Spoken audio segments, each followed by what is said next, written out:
Welcome again to Fishing Without Bait, a lifetime without definitive expectations, where we help people explode into their lives through full impact mindfulness. If you have the honesty, open-mindedness, and willingness to try, get a seat in a boat and start the engine and come on board and let the adventure begin.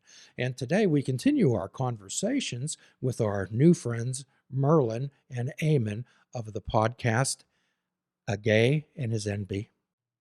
My body has always called to the north. I've always hated the heat, so it just ticked a lot of boxes for us, and it just became clear that this is where we belonged. And the second we set foot here, it was like coming home.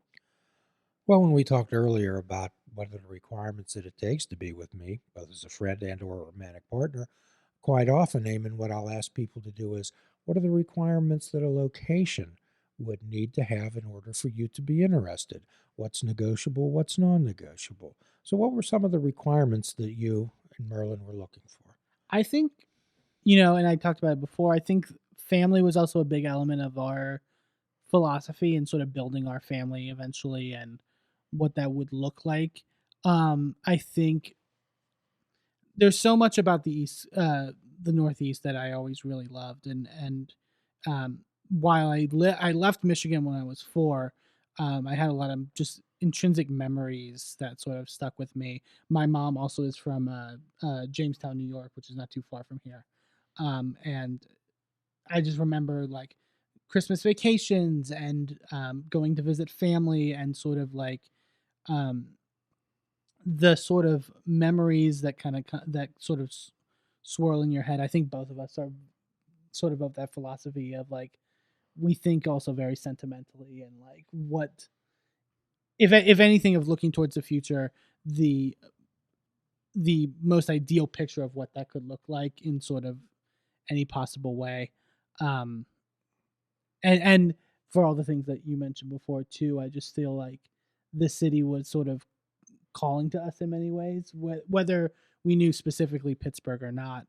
I remember visiting up to with Sorg and that years ago, and just really falling in love with the city and falling in love with everything that was around in the community and the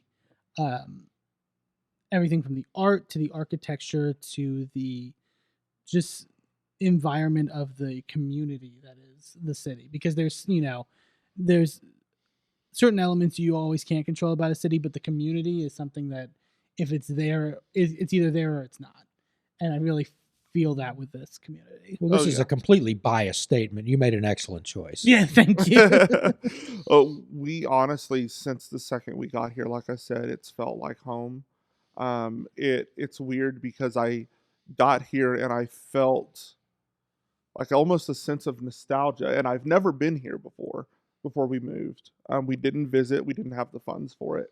So we had to do all of that stuff online, and but the second we got here, there was a certain nostalgia for the city, and like I said, it felt like home. It felt like somewhere that my soul has always called to.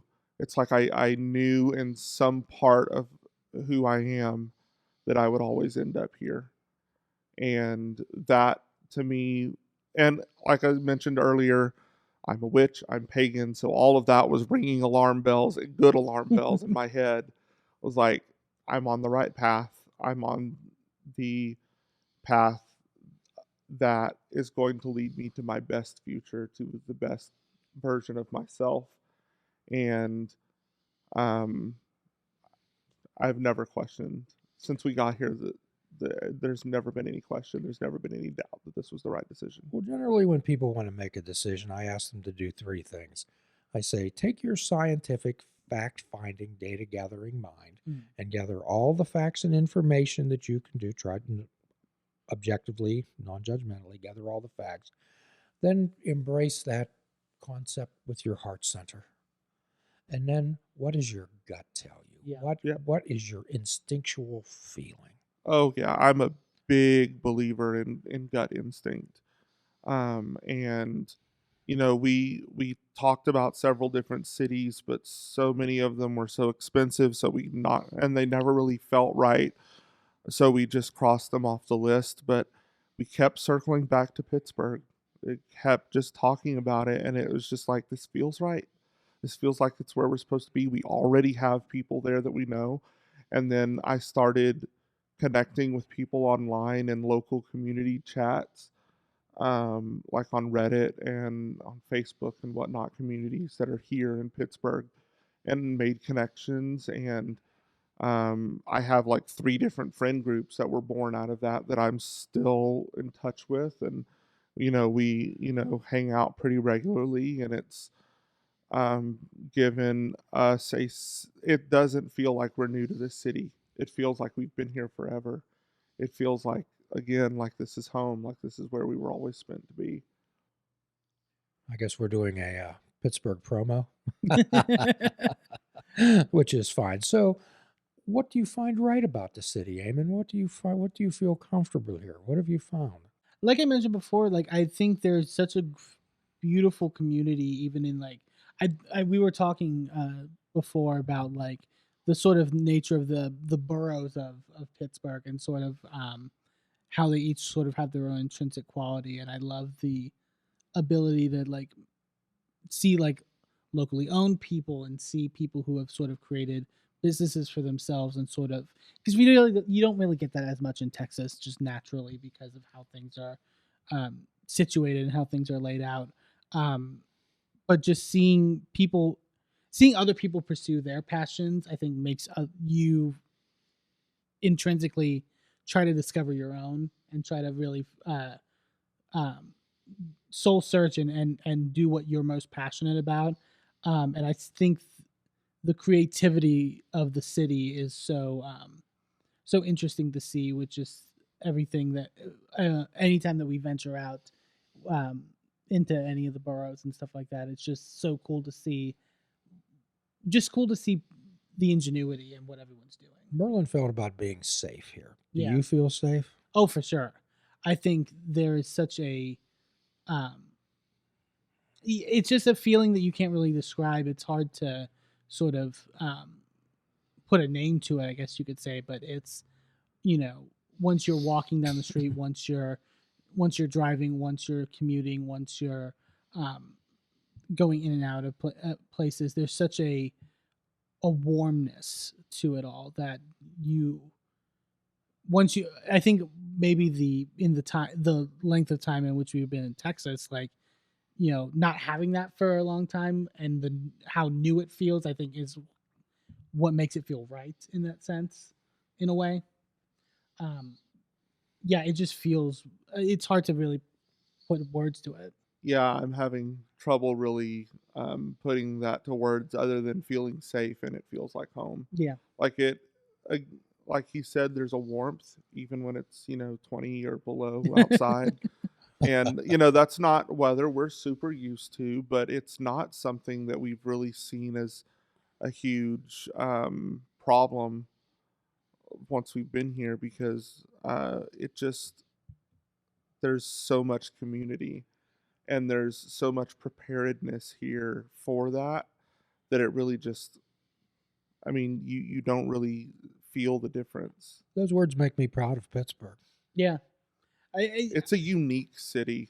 Like, honestly, if you've not had a chance to get here, because not like move because like there's a limited space, but like like look, there's a bunch of mountains, right? So it really limits the amount of It's like really building something. that you can do. Maybe it's just something in the elevation and in the water. It could be.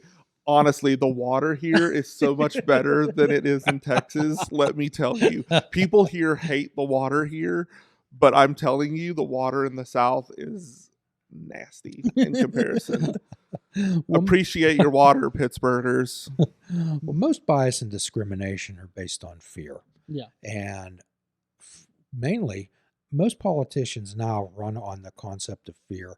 Fear that something's going to be taken away from you, or fear that something is you're not going to get something that you truly deserve because these others are going to take it from you. So what we try to do on this program is to replace a mind of uncertainty with a mind of knowledge. And there's in the big book that we talk about frequently on this show. There's an appendix 2, and there's a quote in there called The Spiritual Experience, and it talks about spiritual experiences being of the educational variety. And there's a quote in there by a fellow by the name of Herbert Spencer. He was a contemporary of Charles Darwin, and to paraphrase it says, "There's a principle which will surely keep a person in everlasting ignorance, and that principle is contempt prior to investigation." Mm-hmm. So that's what we try to do. We often ask people, are you having contempt prior to investigation? What do you know for sure? Let's check the facts, because most people base discrimination based on beliefs and not facts. Oh, yeah.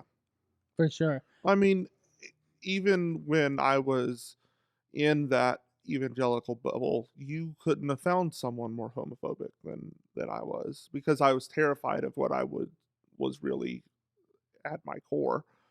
And I was terrified of the consequences of that. And I was also angry at the other people who were living their life without the oppression that I was feeling.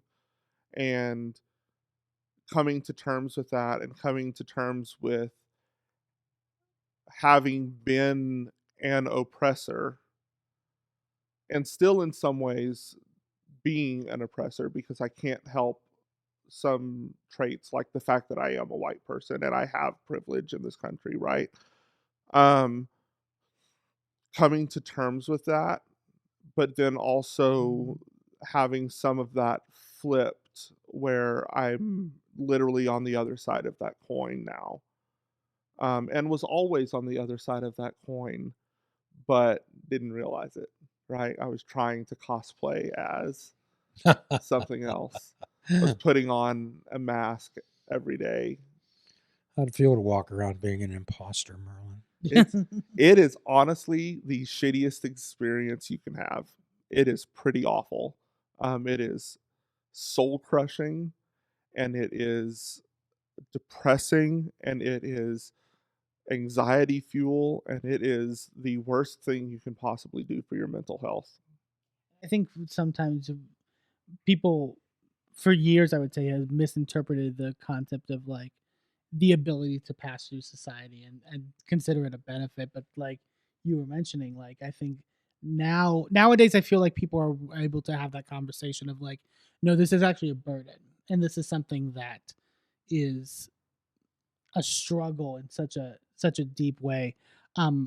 Sort of what you were talking about in terms of the fear element of it all. Like I've noticed it a lot, like sort of in my interactions with Merlin's family, because that's also been such uh, uh, a struggle, but it's been um, a learning experience. I would hope for them, but also in certain ways for myself. I think, naturally in that situation, defenses come up and walls come up, and um, while it has been nowhere near perfect by any means, and They have made growth. yeah, and there's been, and trauma is something that's good, that is more deep seated, obviously, and needs deeper um, conversation, obviously. But I think in terms of when they started to actually see me and sort of those sort of social interactions, like every once in a couple months, a dinner or something to that effect. I think when the defenses start to come down and they see another person's humanity, it can be a really powerful thing in that regard. And you know, even the times in which we've had, uh, uh, we would inevitably try to avoid politics, and then We tried so hard. it can be a difficult thing, but then um, learning to be able to communicate the differences in a way that is both respectful, but also seeing another person's humanity and sort of finding common ground in the ways that in certain common qualities. I like that, commonalities. Yeah. And if we can focus more on those things in those conversations, they can turn out in a way where we can take something, and give something to another person. And I think, though, that it's also important, while we're doing that and while we're trying to find a way to breach those subjects, I think it's also important to make sure that we are still challenging people and we are pushing back against bigotry, and we are taking the fact that it is a privilege to sit at that table, Yeah. and we're using that privilege um, to do the work, on the hearts and the minds that we have access to. And um, because there are other people who are never going to get a seat at that table, who are never going to have access to those hearts and minds, and who are never going to have the chance to change those people. And you can't change somebody from the outside. They have to want to change, but you can always plant the seeds. You can always do the work to show them the humanity of the people that they are actively oppressing, and to show them the hypocrisy and the hatred that they are spewing. Well, there's a common saying that says you can lead a horse to water and you can't make them drink. Right. However, in the 12-step world, we say that's true. However, you can make them thirsty. Yes. I like that. That's actually really good. So I think, yeah, and I think it's kind of the sort of your first question you had asked us too, of like the good in an individual. Like if you can strip that fear element out of it and allow them to sort of think without it and think without the fear overtaking their belief system, I think there's a lot of progress that can be made in regards to that. And that's always been the sort of like, not conflict, but the sort of struggle for me personally, of just like knowing the trauma that you've experienced, obviously, and knowing the deep-seatedness of it, but then trying to take those good moments from my interactions, obviously, with them. And we've talked about this, about how it's just, part of it's also almost like an interesting case study, like not to minimize, but like almost like looking at an animal in a zoo through the glass of like, this is what, seeing a person's how they interact with different individuals. We're all in a laboratory of the human experience. Yes. Yeah. Absolutely. Well, and I think part of it also, I think we were afforded certain access because of the fact that we went ahead and got married. Yeah.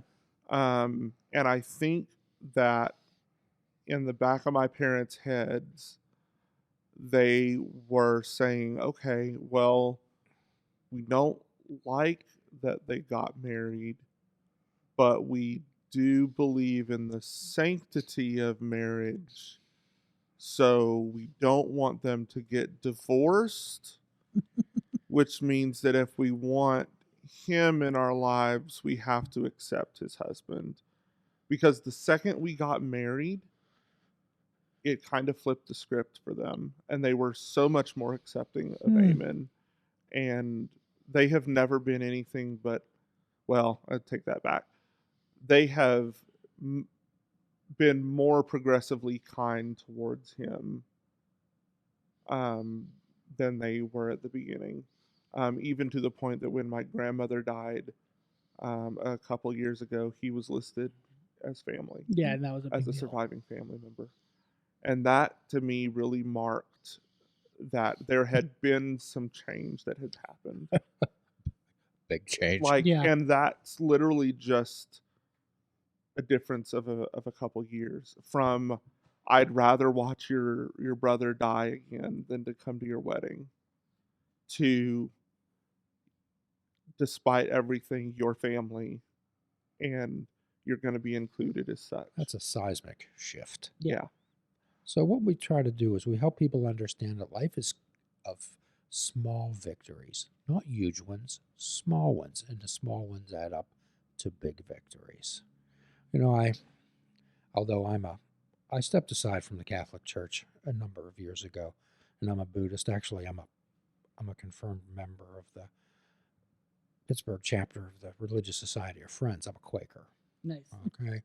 So, but I'm a big admirer of Pope Francis, and in fact, I have it tattooed across my chest. Who am I to judge?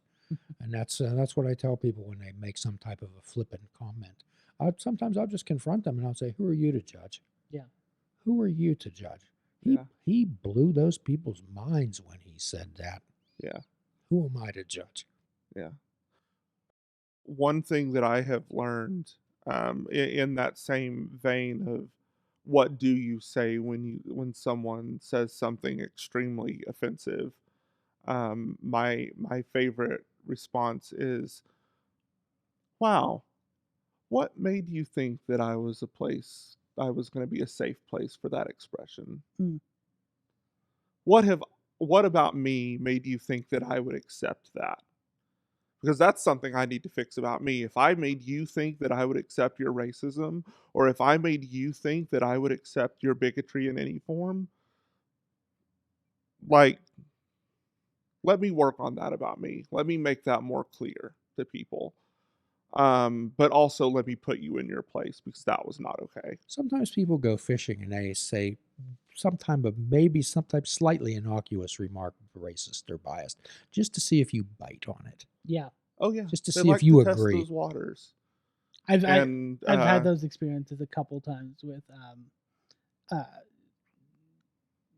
just the ability to sense a vibe that a question is, there's an underlying meaning to a question that might not be on the surface. that's called a microaggression. Sure. Well, yes, or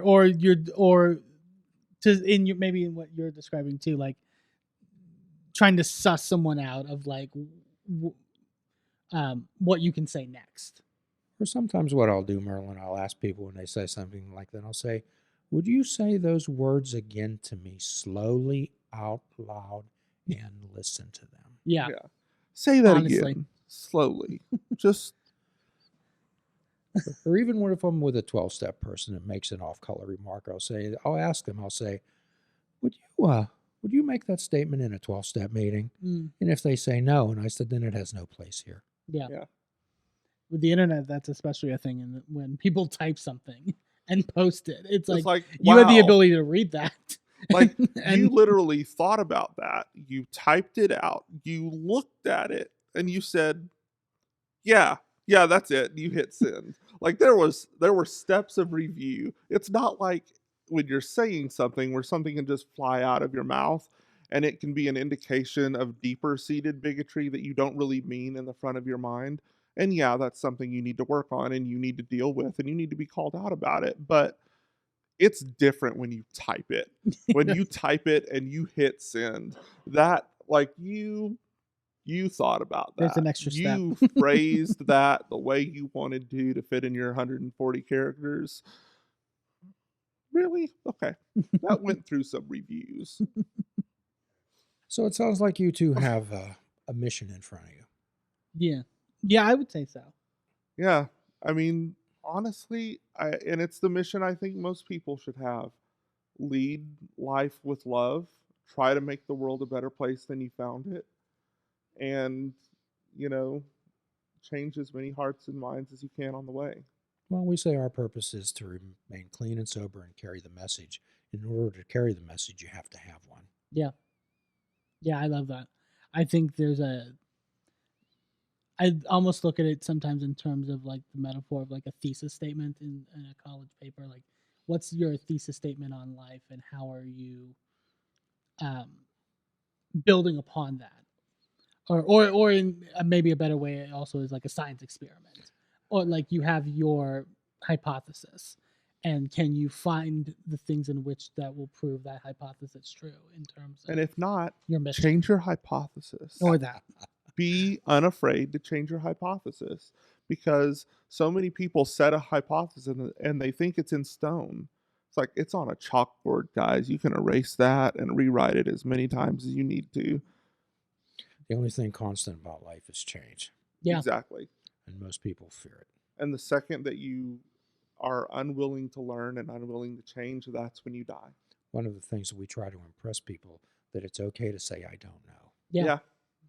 100%. That's a perfectly fine, but our educational system where children are taught that they shouldn't say I don't know, Yeah. because then they're shamed for it. Oh, absolutely. Yeah. That's something for me, like very much at an early age. Like the philosophy of, oh, you don't know. Well, you need to have known before, reaching a certain point or goal. And it's like, there's not enough of it. I hope that's changing. I hope that's changing. It's in not. society It's nowadays. gotten worse. Well, The American education system is going down the toilet. maybe in education, absolutely. But I think I hope in society we're having more of those conversations to where that message can be taught. It sounds like we have much more to discuss in the future. Yes.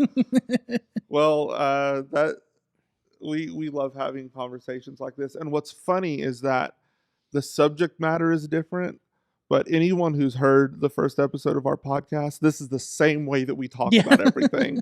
Like, we dig into the minutia of a topic, whether it is something as vapid as girlfriends throwing drinks on each other in a bar, or if it's something as real as trauma and bigotry and the state of the world. And we feel like all these conversations should be met with passion. Like, if it's worth talking about, it's worth being passionate about. So could you let our listeners know how to get in touch and how to link to your podcast? Absolutely. So we are, our podcast is A Gay and His Enby. You can find us on all of our social media, Twitter, Instagram, Facebook, TikTok, all under A Gay and His Enby.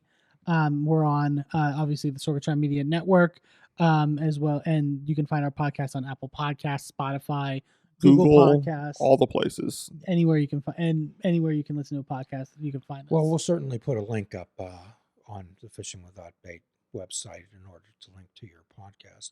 So what are you taking away from this evening, other than the ringing sound of my voice? I thought it was I feel like I was in the best therapy session of my life right now, to be honest. It's nice to get out, because we've had these conversations a million times, right? But it's nice to speak about it in a place where there's new ears, where Yeah. there's new perspectives to pull in and to reflect off of. And again, that's how we grow, that's how we learn, is by assessing other points of view. And we love having these conversations, so we definitely would love to be back and continue. Well, this is not the end of our conversation with our guests this evening. This is only the beginning. So, as always, at the end of every podcast, we offer a free prescription: fruits, nuts, and vegetables. And unplug your television and take up fishing. And for a truly mindful experience, we suggest that you fish without bait. Do a kindness for yourself and do a kindness for another. Forgive yourself and forgive another. If we're all not the Creator's children, none of us are. Till all are free, none are free, my friends. Namaste.